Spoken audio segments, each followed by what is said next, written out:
Hi dear students, welcome to the new session of Office Automation Tools. Office Automation Toolsന്റെ പുതിയൊരു സെഷനിലേക്ക് എല്ലാവർക്കും സ്വാഗതം. Office automation ടൂൾസിൻ്റെ first ചാപ്റ്ററാണ് നമ്മൾ ഡിസ്കസ് ചെയ്തുകൊണ്ടിരിക്കുന്നത്. That is M S Word. M S വേർഡിൽ ഒരുപാട് കാര്യങ്ങൾ നമ്മൾ ഇതിനോടകം ഡിസ്കസ് ചെയ്ത് കഴിഞ്ഞു. അല്ലെ, വ്യത്യസ്തങ്ങളായിട്ടുള്ള സെഷനുകളിൽ ഒരുപാട് കാര്യങ്ങൾ നമ്മൾ പറഞ്ഞിട്ടുണ്ട്. അല്ല, ബേസിക്കായിട്ട് നമ്മൾ അറിഞ്ഞിരിക്കേണ്ട ഒരു ഓഫീസ് വർക്കുകൾക്കൊക്കെ ആവശ്യമായിട്ട് ബേസിക്കായിട്ട് അറിഞ്ഞിരിക്കേണ്ട ഒരുപാട് കാര്യങ്ങൾ നമ്മൾ ഇതിനകത്ത് ഡിസ്കസ് ചെയ്തിട്ടുണ്ട്. ഇന്ന് നമ്മൾ പ്രധാനപ്പെട്ട ഒരു ഓഫീസ് ടൂൾ അല്ലെങ്കിൽ ഓഫീസിനകത്ത് നമുക്ക് പ്രധാനമായിട്ടും ഉപയോഗിക്കേണ്ട ഒരു സെറ്റിങ്സ് ആണ് അല്ലെങ്കിൽ ഒരു ടൂളാണ് നമ്മൾ ഇന്ന് പരിചയപ്പെടാൻ പോകുന്നത്. ദാറ്റ് ഈസ് നമ്മുടെ മെയിലിംഗ് ടാബിനകത്ത് ഏറ്റവും പ്രധാനപ്പെട്ട ഒരു ടൂളാണ് മെയിൽ മെർജ് എന്ന് പറയുന്നത്. സോ എങ്ങനെയാണ് മെയിൽ മെർജ്, എന്താണ് മെയിൽ മെർജ് എന്നുള്ളതാണ് ഇന്ന് നമ്മൾ ഡിസ്കസ് ചെയ്യാൻ പോകുന്നത്. നമ്മളൊരു ഓഫീസിൽ വർക്ക് ചെയ്യുന്ന സമയത്ത് ഒരേ ലെറ്റർ തന്നെ നമുക്ക് വ്യത്യസ്തങ്ങളായിട്ടുള്ള ആളുകളിലേക്ക് സെയിം കണ്ടൻറ്റ് നമുക്ക് സെൻഡ് ചെയ്യേണ്ടതായിട്ട് വരും, അല്ലെങ്കിൽ സെയിം കണ്ടൻറ്റ് നമുക്ക് പ്രിൻറ്റ് എടുക്കേണ്ടതായിട്ട് വരും, അല്ലേ? അതായത് ലൈക്ക് നമ്മളൊരു ഇൻ്റർവ്യൂ ലെറ്റർ അയക്കുകയാണെന്നുണ്ടെങ്കിൽ സെയിം ലെറ്റർ തന്നെയാണ് അയക്കുന്നത്, പക്ഷേ എന്താണ് അതിൻ്റെ റെസിപ്പിയൻസ് ഡിഫറൻ്റ് ആണ്, അല്ലേ? ടു എന്ന് കഴിഞ്ഞിട്ട് നമ്മൾ എഴുതുന്ന ഒരു അഡ്രസ്സ് ഡിഫറൻ്റ് ആയിരിക്കും, ബാക്കിയുള്ളതെല്ലാം എന്തായിരിക്കും, സെയിം ആയിരിക്കും, അല്ലേ? അപ്പോൾ അത്തരത്തിൽ സെയിം ലെറ്റർ അല്ലെങ്കിൽ സെയിം ഡോക്യുമെൻറ്റ് നമ്മൾ വ്യത്യസ്തങ്ങളായിട്ടുള്ള ആളുകളിലേക്ക് ചെറിയ ഒരു ചേഞ്ചോട് കൂടിയിട്ട്, ചെറിയ മോഡിഫിക്കേഷനോട് കൂടിയിട്ട് നമ്മൾ സെൻഡ് ചെയ്യാൻ ഉദ്ദേശിക്കുന്നുണ്ടെങ്കിൽ അവിടെ നമുക്ക് ഏറ്റവും എഫക്റ്റീവായിട്ട് ഉപയോഗിക്കാൻ പറ്റുന്ന ഒരു ടൂളാണ് മെയിൽ മെർജ് എന്ന് പറയുന്നത്. സോ എങ്ങനെയാണ് മെയിൽ മെർജ് എന്നുള്ളതാണ് ഇന്ന് നമ്മൾ ചെക്ക് ചെയ്യാൻ പോകുന്നത്. അപ്പോൾ മെയിൽ മെർജ് കൊണ്ട് ഒരുപാട് ബെനിഫിറ്റുകളുണ്ട്. നമുക്ക് ഒരുപാട് ടൈം സേവ് ചെയ്യാൻ കഴിയും. നമ്മൾ ചെറിയൊരു ടൈം കൊണ്ട് തന്നെ നമുക്ക് ഒരുപാട് പേർക്കുള്ള ലെറ്ററുകൾ തയ്യാറാക്കാൻ കഴിയും. ഒരുപാട് പേർക്കുള്ള ലെറ്ററുകൾ നമുക്ക് പ്രിൻ്റ് എടുക്കാനൊക്കെ സാധിക്കും എന്നുള്ളതാണ്. സപ്പോസ് നമ്മൾ 100 എംപ്ലോയീസിന് വേണ്ടിയിട്ടുള്ള ലെറ്ററുകൾ തയ്യാറാക്കുകയാണെന്നുണ്ടെങ്കിൽ 100 എണ്ണം സെപ്പറേറ്റ് ആയിട്ട് ഓരോന്നും നമ്മുടെ അവരുടെ പേരും അതുപോലെയുള്ള കാര്യങ്ങളൊക്കെ ടൈപ്പ് ചെയ്ത് അത് എഡിറ്റ് ചെയ്ത് വരിക എന്ന് പറഞ്ഞാൽ ഒരുപാട് ടൈം കൺസ്യൂമിംഗ് ആണ്. അതേസമയം നമ്മൾ മെയിൽ മെർജ് ഉപയോഗിക്കുകയാണെന്നുണ്ടെങ്കിൽ ഒരു ഫോർമാറ്റ് നമ്മൾ തയ്യാറാക്കുന്നു, അതിലേക്ക് എന്ത് ചെയ്യുന്നു, ആവശ്യമായിട്ടുള്ള ചേഞ്ചസ് വരേണ്ട ആ സ്ഥലങ്ങളിൽ മാത്രം ചേഞ്ച് വരുത്താൻ പറ്റുന്ന രീതിയിലുള്ള ഒരു മെയിൽ മെർജാണ് നമ്മൾ ഇതിനകത്ത് സെറ്റ് ചെയ്യുന്നത്. അപ്പോൾ അത്തരത്തിൽ മെയിൽ മെർജ് എന്ന് പറയുന്നത് വളരെ ഉപകാരപ്പെടുന്ന ഒരു കോൺസെപ്റ്റും കൂടെയാണ്. സോ എങ്ങനെയാണ് മെയിൽ മെർജ് എന്നുള്ളത് നോക്കാം. മെയിൽ മെർജിന് വേണ്ടിയിട്ട് നമ്മൾ എവിടെയാണ് നമുക്ക് അഡ്രസ്സ് ചേഞ്ച് ചെയ്യേണ്ടത് അല്ലെങ്കിൽ എവിടെയാണ് കണ്ടൻറ്റ് ചേഞ്ച് ചെയ്യേണ്ടതെന്ന് വെച്ചാൽ അവിടെ നമ്മൾ മൗസ് പോയിന്റ് കൊണ്ടുവെക്കുക എന്നുള്ളതാണ്. ഓക്കെ, നമ്മുടെ കേഴ്സർ അവിടെ വെക്കുക. സോ നമുക്ക് ഇത് ഒരു ഇൻ്റർവ്യൂ ലെറ്റർ ആണ്. ഓക്കെ, ഇൻ്റർവ്യൂവിന് ഇൻവൈറ്റ് ചെയ്തുകൊണ്ടുള്ള ഒരു ലെറ്ററാണ് കമ്പനിയിൽ നിന്ന് സെൻഡ് ചെയ്യുന്നത്, ഒരു ഫോർമാറ്റാണ്. ഓക്കെ, സോ കമ്പനിയുടെ ഫ്രം കമ്പനി അഡ്രസ്സ് നൽകിയിട്ടുണ്ട്. അതിനുശേഷം ടു എന്നുള്ളിടത്ത് എന്ത് ചെയ്യണം, എനിക്കൊരു 5 ആളുകൾക്ക് ഈ ലെറ്റർ സെൻഡ് ചെയ്യേണ്ടതുണ്ട്. സോ 5 ഡിഫറൻ്റ് ആയിട്ടുള്ള ആളുകൾക്കാണ് ഞാൻ എന്ത് ചെയ്യുന്നത്, ഈ ലെറ്റർ സെൻഡ് ചെയ്യാൻ പോകുന്നത്. സോ എനിക്ക് 5 ലെറ്ററുകൾ വേണം. 5 ഡിഫറൻ്റ് ആയിട്ടുള്ള 2 അഡ്രസ്സ് വെച്ചിട്ടുള്ള ലെറ്ററുകൾ എനിക്ക് തയ്യാറാക്കണം. ഒന്നുകിൽ എനിക്ക് എന്ത് ചെയ്യാം, ഇത് ഓരോരുത്തരുടെയും സെപ്പറേറ്റ് പേരുകൾ വെച്ചിട്ട് അവർ ടൈപ്പ് ചെയ്ത് ഉണ്ടാക്കിയെടുക്കാം, അല്ലെ? അത് വളരെ കുറഞ്ഞ 5 എണ്ണമൊക്കെ ആണെന്നുണ്ടെങ്കിൽ നമുക്ക് കഴിയും. പക്ഷേ ഒരുപാട് എണ്ണമാണെന്നുണ്ടെങ്കിൽ നമുക്ക് ഒരിക്കലും എന്ത് ചെയ്യാൻ കഴിയില്ല. ഇത്തരത്തിൽ ടൈപ്പ് ചെയ്ത് ഉണ്ടാക്കുന്നത് ബുദ്ധിമുട്ടാണ്, ഒരുപാട് ടൈം കൺസ്യൂമിംഗ് ആണ്. അതേസമയം നമുക്ക് മെയിൽ മെർജ് ഉപയോഗിച്ചിട്ട് വളരെ ഈസി ആയിട്ട് വിത്തിൻ സെക്കൻഡ്സ് കൊണ്ട് നമുക്ക് എന്ത് ചെയ്യാം, ഇത്തരത്തിലുള്ള ലെറ്ററുകൾ എത്ര വേണമെങ്കിലും നമുക്ക് എന്ത് ചെയ്യാം, ഇത്തരത്തിൽ പ്രിപ്പയർ ചെയ്യാമെന്നുള്ളതാണ് പറയുന്നത്. സോ അതിന് വേണ്ടിയിട്ട് മെയിലിംഗ് ടാബ് ഓപ്പൺ ചെയ്യാം. മെയിലിംഗ് ടാബിനകത്ത് സ്റ്റാർട്ട് മെയിൽ മെർജ് എന്ന് പറയുന്ന ഒരു ഗ്രൂപ്പ് ഉണ്ട്. അതിൽ സ്റ്റാർട്ട് മെയിൽ മെർജ് എന്ന് പറയുന്ന ഓപ്ഷൻ ഉണ്ട്.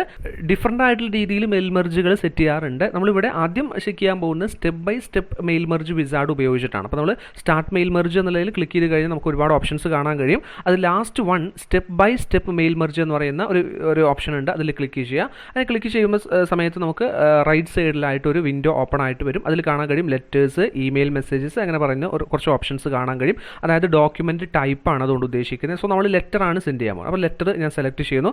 അതിന് താഴെയായിട്ട് നമുക്ക് കാണാം step 1 of 6 next starting document എന്ന് പറയുന്ന ഓപ്ഷൻ കാണാം. അതിൽ ക്ലിക്ക് ചെയ്യാം. അത് ക്ലിക്ക് ചെയ്യുമ്പോൾ നമുക്ക് വേണം select starting document, use the current document, start from A template, അതുപോലെ തന്നെ സ്റ്റാർട്ട് ഫ്രം എക്സിസ്റ്റിംഗ് ഡോക്യുമെൻറ്റ്. അപ്പോൾ നമ്മൾ ഏത് ഡോക്യുമെൻ്റാണ് സെൻഡ് ചെയ്യാൻ പോകുന്നതെന്ന് വെച്ചാൽ, അല്ലെങ്കിൽ ഏത് ഡോക്യുമെൻറ്റിലേക്കാണ് നമ്മൾ മെയിൽ മെർജ് സെറ്റ് ചെയ്യുന്നതെന്ന് വെച്ചാൽ അതാണ് അതിൽ സെലക്ട് ചെയ്യേണ്ടത്. അപ്പം നമ്മളിവിടെ യൂസ് കറൻറ്റ് ഡോക്യുമെൻറ്റ്, നമ്മളിപ്പോൾ ഓപ്പൺ ആക്കി വെച്ചിട്ടുള്ള ഈ കറൻറ്റ് ഡോക്യുമെൻ്റ് ആണ് ചെയ്യുന്നത്. സോ അവിടെ ആ ഓപ്ഷൻ തന്നെയാണ് സെലക്ട് ചെയ്യേണ്ടത്.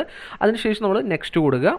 നെക്സ്റ്റ് കൊടുക്കുമ്പോൾ നമുക്ക് സെലക്ട് റെസിപ്പിയൻസ്, അതായത് നമ്മളിവിടെ 2 എന്ന് എഴുതിയിടത്ത് നമുക്ക് ആരുടെയൊക്കെ അഡ്രസ്സാണ് വേണ്ടത്, അവരുടെ റെസിപ്പിയൻസിൻ്റെ അഡ്രസ്സ് വേണം, അല്ലേ? അപ്പോൾ ആ റെസിപ്പിയൻസ് നമ്മൾ സെലക്ട് ചെയ്യാൻ വേണ്ടിയിട്ടാണ്. അപ്പോൾ യൂസ് ആൻ എക്സിസ്റ്റിംഗ് ലിസ്റ്റ്. അപ്പോൾ നമ്മൾ ഓൾറെഡി ഇവിടെ ഒരു ലിസ്റ്റ് തയ്യാറാക്കി വെച്ചിട്ടുണ്ടെങ്കിൽ നമുക്ക് എന്ത് ചെയ്യാം, ഒരു എക്സിസ്റ്റിംഗ് ലിസ്റ്റ് നമ്മൾ സേവ് ചെയ്ത് വെച്ചിട്ടുണ്ടെങ്കിൽ, ഒരു ഡാറ്റാബേസ് ക്രിയേറ്റ് ചെയ്ത് വെച്ചിട്ടുണ്ടെങ്കിൽ നമുക്കത് എന്ത് ചെയ്യാം, ബ്രൗസ് ചെയ്തിട്ട് എടുക്കാവുന്നതാണ്. ഈ രീതിയിൽ നമ്മൾ ബ്രൗസ് ചെയ്തിട്ട് നമുക്ക് സെലക്ട് ചെയ്യാവുന്നതാണ്. ഓക്കെ, പക്ഷേ നമ്മൾ ഇപ്പോൾ നിലവിൽ എന്ത് ചെയ്തിട്ടില്ല, അത്തരത്തിലുള്ള ലിസ്റ്റ് നമ്മൾ തയ്യാറാക്കിയിട്ടില്ല. അതുകൊണ്ട് നമ്മൾ ചെയ്യേണ്ടത് ടൈപ്പ് എ ന്യൂ ലിസ്റ്റ് എന്ന് പറയുന്ന ഒരു ഓപ്ഷനാണ്. ചെയ്യാവുന്നതാണ്. അങ്ങനെ ക്ലിക്ക് ചെയ്ത് കഴിഞ്ഞാൽ നമുക്ക് താഴെ കാണും ടൈപ്പ് എ ന്യൂ ലിസ്റ്റ് എന്നുള്ളിടത്ത് ക്രിയേറ്റ് എന്ന് പറയുന്ന ഓപ്ഷൻ ഉണ്ട്. അതിൽ ക്ലിക്ക് ചെയ്യുക. എന്നിട്ട് നമുക്കൊരു വരുന്ന ന്യൂ ആഡ് ലിസ്റ്റ് എന്ന് പറയുന്ന ഒരു ഓപ്ഷൻ ഉണ്ടായിരിക്കും. സോ നമ്മളിവിടെ ടൈപ്പ് ചെയ്യേണ്ടത് ടൈറ്റിൽ, അതുപോലെ തന്നെ first name, last name, company name, address line, ഇങ്ങനെ ഒരുപാട് ഹെഡിങ്ങുകൾ നമുക്ക് കാണാൻ കഴിയും. അത് നമുക്ക് ആവശ്യമാണെന്നുണ്ടെങ്കിൽ അങ്ങനെ ചെയ്യാം, അല്ലെങ്കിൽ നമുക്ക് എന്ത് ചെയ്യാം, നമ്മുടേതായിട്ടുള്ള പിന്നെ ഹെഡിങ്ങുകൾ നമുക്ക് നൽകാവുന്നതാണ്. അതിന് വേണ്ടിയിട്ട് നമ്മൾ കസ്റ്റമൈസ് കോളംസ് എന്ന് പറയുന്ന ഒരു ഓപ്ഷൻ ഉണ്ട്. കസ്റ്റമൈസ് കോളംസ് അതിൽ ക്ലിക്ക് ചെയ്യുക. ക്ലിക്ക് ചെയ്ത് കഴിഞ്ഞാൽ നമുക്ക് കാണാൻ കഴിയും ഇവിടെ നമുക്ക് മുകളിൽ വന്നിട്ടുള്ള ഈ കോളംസിൻ്റെ ഹെഡിങ്ങുകൾ, അതാണ് നമുക്ക് ഈ ഫീൽഡ് നെയിമുകളായിട്ട് ഇവിടെ തന്നിട്ടുള്ളത്. സോ ഫീൽഡ് നെയിമുകൾ title, first name, last name ഇങ്ങനെയുള്ള കാര്യങ്ങളുണ്ട്. ഇത് നമുക്ക് ആവശ്യമില്ലാത്തത് നമുക്ക് ഡിലീറ്റ് ചെയ്യാം. ഇനി എന്തെങ്കിലും അഡീഷണൽ ആയിട്ട് ആഡ് ചെയ്യണമെന്നുണ്ടെങ്കിൽ നമുക്ക് ആഡ് ചെയ്യാവുന്നതുമാണ്. ഓക്കെ, ഞാൻ ജസ്റ്റ് ടൈറ്റിൽ ഞാൻ ഡിലീറ്റ് ചെയ്യുന്നു, എനിക്ക് ടൈറ്റിൽ ആവശ്യമില്ല. ഓക്കെ, ഞാൻ ജസ്റ്റ് ഡിലീറ്റ് ചെയ്തു, ദെൻ യെസ് കൊടുക്കുന്നു.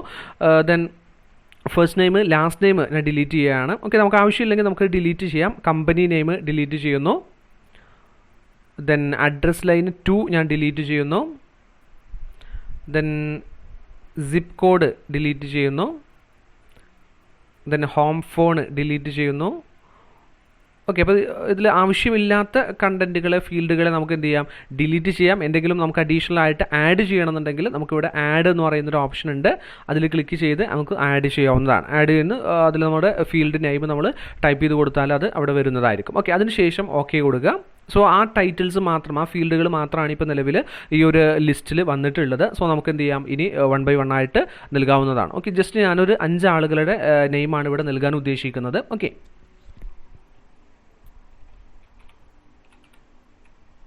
ഓക്കെ, അതിന് ശേഷം നമുക്ക് ഈ ഒരു ഡോക്യുമെൻ്റ് മീൻസ് നമ്മുടെ ഒരു ലിസ്റ്റ് നമുക്ക് സേവ് ചെയ്യാം. നമുക്ക് ഇഷ്ടമുള്ള ഒരു ലിസ്റ്റ് നെയിം നമുക്ക് നൽകാവുന്നതാണ്. ഓക്കെ, ഞാൻ ജസ്റ്റ് അഡ്രസ്സ് എന്നുള്ളൊരു നെയിമിൽ ഞാനിത് സേവ് ചെയ്യുന്നു. ഓക്കെ, ഇപ്പോൾ എൻ്റെ അഡ്രസ്സ് ഞാൻ എന്ത് ചെയ്തിട്ടുണ്ട്, മീൻസ് ആ ലിസ്റ്റ് ഞാൻ സേവ് ചെയ്തിട്ടുണ്ട്. അതിന് ശേഷം ഓക്കെ കൊടുക്കുക. ഓക്കെ, അതിന് ശേഷം നമ്മുടെ ഈ ഒരു ഫീൽഡിലേക്ക് വരിക. നമുക്ക് ഇവിടെയാണ് 2 എന്ന് എഴുതിയതിന് ശേഷമാണ് നമുക്ക് ഇവരുടെ പേരുകൾ വരേണ്ടത്. അതിനുശേഷം മെയിലിംഗ് ടാബിൽ തന്നെ റൈറ്റ് ആൻഡ് ഇൻസേർട്ട് ഫീൽഡ് എന്നുള്ള ആ ഒരു ഗ്രൂപ്പിൽ ഇൻസേർട്ട് മെയിൽ മെർജ് എന്ന് പറയുന്നൊരു ഓപ്ഷൻ ഉണ്ട്. ഇൻസേർട്ട് മെയിൽ മെർജ് അതിൽ ക്ലിക്ക് ചെയ്യാം. അപ്പോൾ നമ്മളിവിടെ നൽകിയിട്ടുള്ള കാര്യങ്ങൾ, ഫസ്റ്റ് നെയിം ഉണ്ട്, അഡ്രസ് ലൈൻ ഉണ്ട്, സിറ്റി ഉണ്ട്, സ്റ്റേറ്റ് ഉണ്ട്, കൺട്രി ഓർ റീജിയൻ, ഇങ്ങനെയുള്ള കാര്യങ്ങളൊക്കെ നമുക്ക് ഇതിനകത്ത് വരും. നമ്മൾ എന്തൊക്കെ ഫീൽഡാണോ നൽകിയിട്ടുള്ള ഫീൽഡുകൾ ഇവിടെ വരും. സോ ഫസ്റ്റ് നെയിം വേണം, അത് കഴിഞ്ഞാൽ പിന്നെ അഡ്രസ് ലൈൻ വേണം. ഓക്കെ, അപ്പോൾ എൻ്റർ, ദെൻ അഡ്രസ് ലൈന്, അതിനുശേഷം enter, then city, then okay state, then country. ഇത്രയും കാര്യങ്ങളാണ് എനിക്ക് എന്ത് ചെയ്യേണ്ടത്, ഈ ഒരു 2 കഴിഞ്ഞിട്ട് വരേണ്ടത്. ഓക്കെ, സോ അതിനുശേഷം നമുക്ക് ഇത്രയാണ് നമ്മൾ ചെയ്യേണ്ടത്. ഇതിനുശേഷം നമുക്ക് എന്ത് ചെയ്യാം, ഇവിടെ ഗ്രീറ്റിംഗ്സ് വേണമെന്നുണ്ടെങ്കിൽ അത് നമുക്ക് നൽകാവുന്നതാണ്. ഗ്രീറ്റിംഗ് ലൈൻ നമുക്ക് നൽകാവുന്ന, ഡിയർ സർ എന്നുള്ള കാര്യങ്ങൾ നമുക്ക് നൽകാവുന്നതാണ്. സോ ഇവിടെ ഗ്രീറ്റിംഗ് ലൈൻ എന്ന് പറയുന്ന ഓപ്ഷൻ ഉണ്ട്, അതിൽ ക്ലിക്ക് ചെയ്യാം. അപ്പോൾ നമുക്ക് കാണാം ഡിയർ അല്ലെങ്കിൽ 2 എന്ന് പറഞ്ഞിട്ട് കാണാം. അതുപോലെ തന്നെ നമുക്ക് greeting line for invalid recipient names, dear sir, madam, അങ്ങനെയുള്ള കാര്യങ്ങൾ നൽകാവുന്നതാണ്. അതിനുശേഷം ഓക്കെ കൊടുക്കുക. സോ ഗ്രീറ്റിംഗ് ലൈൻ ഓക്കെ ആയിട്ടുണ്ട്. സോ നമുക്ക് അതിനുശേഷം നമുക്ക് ഫിനിഷ് ചെയ്യാവുന്നതാണ്. ഫിനിഷ് ആൻഡ് മെർജ് എന്ന് പറയുന്ന ഓപ്ഷൻ ഉണ്ട്, അതിൽ ക്ലിക്ക് ചെയ്യുക. അതിനുശേഷം നമ്മൾ എഡിറ്റ് ഇൻഡിവിജ്വൽ ഡോക്യുമെൻറ്റ്, നമുക്ക് ഓരോ ഡോക്യുമെൻറ്റും ഇൻഡിവിജ്വലായിട്ട് കാണുന്നുണ്ടെങ്കിൽ എഡിറ്റ് ഇൻഡിവിജ്വൽ ഡോക്യുമെൻറ്റ് കൊടുക്കുക. അതിനുശേഷം ഓക്കെ കൊടുക്കുക. സോ നമുക്ക് കാണാം ഫസ്റ്റ് പേര് അല്ലെ അരുൺ എന്നുള്ളിടത്ത് നമ്മൾ 2 അരുൺ വന്നിട്ടുണ്ട്. ഒന്നാമത്തെ ആളുടെ, രണ്ടാമത്തെ ആളുടെ ആസിഫ് മലപ്പുറം വന്നിട്ടുണ്ട്. അതുപോലെ തന്നെ മൂന്നാമത്തെ ആളുടെ ബിബിൻ വന്നിട്ടുണ്ട്. അതുപോലെ തന്നെ നാലാമത്തെ ആളുടെ സൂരജ് വന്നിട്ടുണ്ട്. അഞ്ചാമത്തെ ആളുടെ നജീബ് അല്ലെ. ഇത്രയും ആളുകൾക്കുള്ള ലെറ്ററുകൾ ഇപ്പോൾ റെഡി ആയിട്ടുണ്ട്. അപ്പോൾ നമുക്ക് വളരെ കുറഞ്ഞ സമയത്തിനുള്ളിൽ നമുക്ക് ഇത്രയും ലെറ്ററുകൾ നമുക്ക് തയ്യാറാക്കാൻ സാധിച്ചു എന്നുള്ളതാണ്. ഓക്കെ, അതേസമയം നമ്മൾ ഇതെല്ലാം നമ്മൾ ടൈപ്പ് ചെയ്തുണ്ടാക്കുകയാണെന്നുണ്ടെങ്കിൽ, മാത്രമല്ല ഇത്തരത്തിലൊരു ലിസ്റ്റ് നമ്മൾ ഓൾറെഡി പ്രിപ്പയർ ചെയ്ത് വെച്ചിട്ടുണ്ടെങ്കിൽ, നമ്മുടെ എംപ്ലോയീസിൻ്റെ ലിസ്റ്റോ അല്ലെങ്കിൽ അങ്ങനെയുള്ള കാര്യങ്ങളൊക്കെ ലിസ്റ്റൊക്കെ നമ്മൾ ഓൾറെഡി സേവ് ചെയ്ത് വെച്ചിട്ടുണ്ടെങ്കിൽ നമുക്ക് ഒറ്റ ക്ലിക്ക് കൊണ്ട് നമുക്ക് എന്ത് ചെയ്യാം, ഇത്രയും മെയിലുകൾ നമുക്ക് സെൻഡ് ചെയ്യാനും ഇത്രയും ലെറ്ററുകൾ പ്രിൻ്റ് എടുക്കാനൊക്കെ നമുക്ക് സാധിക്കും എന്നുള്ളതാണ്. അപ്പോൾ ഇത്തരത്തിൽ ഉപയോഗിക്കുന്ന ഒന്നാണ് മെയിൽ മെർജ് എന്ന് പറയുന്നത്. ഈ കാര്യം തന്നെ നമുക്ക് ഡിഫറൻ്റ് ആയിട്ടുള്ള രീതിയിൽ ചെയ്യാവുന്നതാണ്. അല്ലെങ്കിൽ സ്റ്റാർട്ട് മെയിൽ മെർജിൽ പോയിട്ട് നമുക്ക് ഡയറക്റ്റായിട്ട് ലെറ്റേഴ്സ് സെലക്ട് ചെയ്യാം. അങ്ങനെ നമുക്ക് ചെയ്യാൻ കഴിയുന്നതാണ്. ഡയറക്റ്റായിട്ട് ലെറ്റേഴ്സ് കൊടുക്കുക. അതിനുശേഷം സെലക്ട് റെസിപ്പിയൻസ് കൊടുക്കുക. ടൈപ്പ് ന്യൂ ലിസ്റ്റ്, അതുപോലെ തന്നെ യൂസ് എക്സിസ്റ്റിംഗ് ലിസ്റ്റ് നമ്മൾ നേരത്തെ അപ്പുറത്ത് കണ്ടിട്ടുള്ള, അതായത് നമ്മൾ മെയിൽ മെർജ് എന്ന് പറഞ്ഞാൽ ഈ ഒരു ഓപ്ഷനിൽ കണ്ടിട്ടുള്ള അതേ ഓപ്ഷൻസ് നമുക്ക് ഇവിടെ ലഭിക്കുന്നതാണ്. അതുപോലെ തന്നെ എഡിറ്റ് റെസിപ്പിയൻ ലിസ്റ്റ്, നമ്മൾ ഓൾറെഡി ക്രിയേറ്റ് ചെയ്തിട്ടുള്ള റെസിപ്പിയൻ ലിസ്റ്റിൽ നമുക്ക് എന്ത് ചെയ്യാവുന്നതാണ്, എഡിറ്റിംഗ് വരുത്താവുന്നതാണ്. നമ്മുടെ ആ ഒരു ലിസ്റ്റ് ക്ലിക്ക് ചെയ്യുക. അതിനുശേഷം എഡിറ്റ് എന്നുള്ള ഓപ്ഷൻ ഉണ്ട്, അതിൽ ക്ലിക്ക് ചെയ്ത് കഴിഞ്ഞാൽ നമുക്ക് ഈ അഡ്രസ്സുകളിൽ എന്തെങ്കിലും ചേഞ്ചസ് വരുത്തണമെന്നുണ്ടെങ്കിൽ നമുക്ക് ചേഞ്ച് വരുത്താവുന്നതാണ്. ഏതെങ്കിലും എൻട്രി നമുക്ക് ഡിലീറ്റ് ചെയ്യണമെന്നുണ്ടെങ്കിൽ അതും നമുക്ക് ഡിലീറ്റ് എൻട്രി എന്ന് പറയുന്ന ഒരു ഓപ്ഷൻ ഉണ്ട്, അതിൽ ക്ലിക്ക് ചെയ്ത് കഴിഞ്ഞാൽ നമുക്ക് ആ ഒരു എൻട്രി ഡിലീറ്റ് ചെയ്യാനും സാധിക്കുന്നതാണ്. ഓക്കെ, അപ്പോൾ ഈ രീതിയിലുള്ള കാര്യങ്ങളൊക്കെ നമുക്ക് ഈ ഒരു മെയിൽ മെർജിൽ ചെയ്യാവുന്നതാണ്. നെക്സ്റ്റ് നമ്മൾ ചെക്ക് ചെയ്യാൻ പോകുന്നത് നമുക്ക് എങ്ങനെ നമ്മുടെ ഡോക്യുമെൻറ്റിലേക്ക് നമുക്ക് സിമ്പിൾസും അതുപോലെ തന്നെ ഇക്വേഷൻസും ഒക്കെ അല്ലെങ്കിൽ സ്പെഷ്യൽ ക്യാരക്ടേഴ്സും ഒക്കെ എങ്ങനെ ഇൻസേർട്ട് ചെയ്യാമെന്നുള്ളതാണ്. നമ്മൾ ഡോക്യുമെൻറ്റ്സ് തയ്യാറാക്കുന്ന സമയത്ത് പലപ്പോഴും നമുക്ക് സ്പെഷ്യൽ ക്യാരക്ടേഴ്സ് വേണ്ടി വരും, അല്ലെങ്കിൽ നമുക്ക് ഇക്വേഷൻസ് ഒക്കെ ക്രിയേറ്റ് ചെയ്യുന്ന സമയത്ത് നമുക്ക് ആ ഒരു ഇക്വേഷൻസിൻ്റെ സിമ്പിൾസും മറ്റു കാര്യങ്ങളൊക്കെ നമുക്ക് ഇൻസേർട്ട് ചെയ്യേണ്ടതായിട്ട് വരുന്നു. സോ അതെങ്ങനെ ഇൻസേർട്ട് ചെയ്യാമെന്നുള്ളതാണ്. സോ ഇൻസേർട്ട് ടാബിൽ പോവുക. ഇൻസേർട്ട് ടാബിൽ സിമ്പിൾസ് എന്ന് പറയുന്ന ഗ്രൂപ്പ് ഉണ്ട്. ഇൻസേർട്ട് ടാബിൽ സിമ്പിൾസ് എന്ന് പറയുന്ന ഗ്രൂപ്പ് ഉണ്ട്. അതിൽ ഇക്വേഷൻസ് എന്ന് പറയുന്ന ഒരു ഓപ്ഷൻ ഉണ്ട്. അതിൽ ക്ലിക്ക് ചെയ്ത് കഴിഞ്ഞാൽ നമുക്ക് ആ ഇക്വേഷൻസ് കാണാവുന്നതാണ്. സാമ്പിൾ ഇക്വേഷൻസ് നമുക്കിവിടെ ലഭ്യമാണ്. ആ ഒരു ഇക്വേഷൻസ് ഉപയോഗിച്ചിട്ട് നമുക്ക് ക്രിയേറ്റ് ചെയ്യാവുന്നതാണ്. അഡീഷണൽ ആയിട്ടുള്ള ചേഞ്ചസ് ഒക്കെ നമുക്ക് ഇതിനകത്ത് വരുത്താവുന്നതാണ്. ഓക്കെ, അതുപോലെ തന്നെ മോർ ഇക്വേഷൻസ് ഫ്രം office.com, നമുക്ക് ഇൻ്റർനെറ്റിൽ നിന്ന് അഡീഷണൽ ആയിട്ടുള്ള ഇക്വേഷൻസ് നമുക്ക് എന്ത് ചെയ്യാവുന്നതാണ്, ഡൗൺലോഡ് ചെയ്യാവുന്നതാണ്. അതുപോലെ തന്നെ ന്യൂ ഇക്വേഷൻ നമുക്ക് ഇതിനകത്ത് ടൈപ്പ് ചെയ്ത് നൽകാനും കഴിയും. ഇൻസേർട്ട് ന്യൂ ഇക്വേഷൻ നമുക്ക് ഇതിനകത്ത് ടൈപ്പ് ചെയ്യാവുന്നതാണ്. അത് ക്ലിക്ക് ചെയ്ത് കഴിഞ്ഞാൽ നമുക്ക് ഇതുപോലെ ഡിസൈൻ ടാബ് ഓപ്പൺ ആയിട്ട് വരും. അതിൽ നമുക്ക് ഇക്വേഷൻസിന് ആവശ്യമായിട്ടുള്ള ഒരുപാട് സിമ്പിൾസും ഒരുപാട് കാര്യങ്ങളും നമുക്ക് ഇതിനകത്ത് അവൈലബിൾ ആണ്. അതൊക്കെ ഉപയോഗിച്ചിട്ട് നമുക്ക് പുതിയ ഇക്വേഷൻസ് ക്രിയേറ്റ് ചെയ്യാനും സാധിക്കുന്നതാണ്. ഓക്കെ, അതുപോലെ തന്നെ നമുക്ക് പലപ്പോഴും സിമ്പിൾസ് ആവശ്യമായിട്ട് വരും അല്ലേ. അപ്പോൾ നമ്മൾ ഇൻസേർട്ട് ടാബിൽ സിമ്പിൾസ് എന്ന് പറയുന്ന ഒരു ഓപ്ഷൻ ഉണ്ട്. അതിൽ പോയി കഴിഞ്ഞാൽ നമുക്ക് ഒരുപാട് സിമ്പിൾസ് കാണാൻ കഴിയും. മോർ സിമ്പിൾസിൽ പോയി കഴിഞ്ഞാൽ അഡീഷണൽ ആയിട്ട് വരുന്ന ഒരുപാട് സിമ്പിൾസ് കാണാൻ കഴിയും. അതുപോലെ തന്നെ സ്പെഷ്യൽ ക്യാരക്ടേഴ്സ് നമുക്ക് ഇതിനകത്ത് കാണാൻ കഴിയും. ഓക്കെ, അപ്പോൾ ഇത്തരത്തിലുള്ള ഈ ഓപ്ഷൻസ് ഒക്കെ ഉപയോഗപ്പെടുത്തിയിട്ട് നമുക്ക് സിമ്പിൾസും അതുപോലെ തന്നെ സ്പെഷ്യൽ ക്യാരക്ടേഴ്സും ഒക്കെ നമുക്ക് ഇൻട്രൊഡ്യൂസ് ചെയ്യാവുന്നതാണ്. ഓക്കെ, ജസ്റ്റ് ഏതാണോ നമുക്ക് ആവശ്യമുള്ളതെന്ന് വെച്ചാൽ അത് ക്ലിക്ക് ചെയ്യുക. അതിനുശേഷം ഇൻസേർട്ട് എന്ന് പറയുന്ന ഓപ്ഷൻ ഉണ്ട്. അത് ക്ലിക്ക് ചെയ്യുക, അതിന് ക്ലോസ് കൊടുക്കുക. സോ ആ ഒരു സിമ്പിൾ ഇവിടെ വന്നിട്ടുണ്ട്. ഓക്കെ, ജസ്റ്റ് അത് ഒന്ന് ജസ്റ്റ് സൂം ചെയ്ത് കഴിഞ്ഞാൽ ആ ഒരു സിമ്പിൾ നമുക്ക് ഇതിനകത്ത് ക്ലിയർ ആയിട്ട് കാണാൻ കഴിയും. ഓക്കെ, ജസ്റ്റ് ആ ഒരു സിമ്പിൾ വന്നിട്ടുണ്ട്. ഓക്കെ, ഞാൻ ജസ്റ്റ് ഇൻട്രൊഡ്യൂസ് ചെയ്തിട്ടുണ്ട്. അപ്പോൾ എങ്ങനെയായിരുന്നു, ഇൻസേർട്ട് ടാബിൽ പോവുക, സിമ്പിൾസിൽ പോവുക, നമുക്ക് ആവശ്യമുള്ള സിമ്പിൾ ഏതാണെന്ന് വെച്ചാൽ അത് ജസ്റ്റ് ക്ലിക്ക് ചെയ്യുക. അപ്പോൾ നമുക്ക് ആ ഒരു സിമ്പിൾ ഇങ്ങോട്ട് വരുന്നതായിട്ട് നമുക്ക് കാണാൻ കഴിയും. ഓക്കെ, അപ്പോൾ ഈ രീതിയിൽ നമുക്ക് സിമ്പിൾസ് ഇൻട്രൊഡ്യൂസ് ചെയ്യാവുന്നതാണ്. അതുപോലെ തന്നെ പിന്നെ ഇതിനകത്ത് പറയുന്ന അൺഡു ആൻഡ് റീഡു, നമ്മൾ മുമ്പേ പറഞ്ഞത് തന്നെയാണ് undo and redo. Undo and redo നമുക്ക് ഇവിടെ ക്വിക്ക് ആക്സസ് ടൂൾ ബാറിലുണ്ട്. കൺട്രോൾ Z ആണ് അൺഡു ചെയ്യുന്നതിന് വേണ്ടിയിട്ട്. അതുപോലെ തന്നെ റീഡു ചെയ്യുന്നതിന് വേണ്ടിയിട്ട് കൺട്രോൾ Y ആണ്. ഓക്കെ, അൺഡു ചെയ്ത് കഴിഞ്ഞാൽ നമ്മൾ ചെയ്തിട്ടുള്ള തൊട്ട് മുമ്പേ ചെയ്തിട്ടുള്ള ആക്ടിവിറ്റി അത് ഡിലീറ്റ് ആയി പോകും, ആ ഒരു ആക്ടിവിറ്റി ഒഴിവായി പോകും. അതുപോലെ തന്നെ റീഡു ചെയ്ത് കഴിഞ്ഞാൽ ഡിലീറ്റ് ആയിട്ടുള്ള ഒരു ആക്ടിവിറ്റിയെ തിരിച്ച് റിട്ടേൺ ചെയ്ത് കൊണ്ടുവരുന്നതാണ്. ഓക്കെ, കൺട്രോൾ വൈയും അതുപോലെ തന്നെ കൺട്രോൾ Z ആണ് ഉപയോഗിക്കുന്നത്. Control Z for undo and control Y for redo. Okay, അപ്പോൾ റിപ്പീറ്റ് ആണ് റീഡു എന്നുകൊണ്ട് ഉദ്ദേശിക്കുന്നത്. സോ ഈ ഒരു ഓപ്ഷൻസ് ഒന്നും കൂടെ ഉപയോഗപ്പെടുത്തിയിട്ട് നമുക്ക് ഒരുപാട് ഡോക്യുമെൻറ്റ്സുകൾ തയ്യാറാക്കാവുന്നതാണ്. ഇത്രയാണ് ഈ ഒരു MS വേർഡ് എന്ന് പറയുന്ന ഒരു ഫസ്റ്റ് ചാപ്റ്ററിൽ പ്രധാനമായിട്ട് നമ്മൾ ഡിസ്കസ് ചെയ്യുന്നത്. സോ നെക്സ്റ്റ് ക്ലാസ്സിൽ ഇതിൻ്റെ എല്ലാം കൂടെ ഒരു സമ്മറി നമ്മൾ നെക്സ്റ്റ് സെഷനായിട്ട് ചെയ്യുന്നതായിരിക്കും. സോ ഇത്രയാണ് ഇന്നത്തെ ഒരു സെഷനിൽ നമ്മൾ പ്രധാനമായിട്ടും ഡിസ്കസ് ചെയ്യാൻ ഉദ്ദേശിക്കുന്നത്.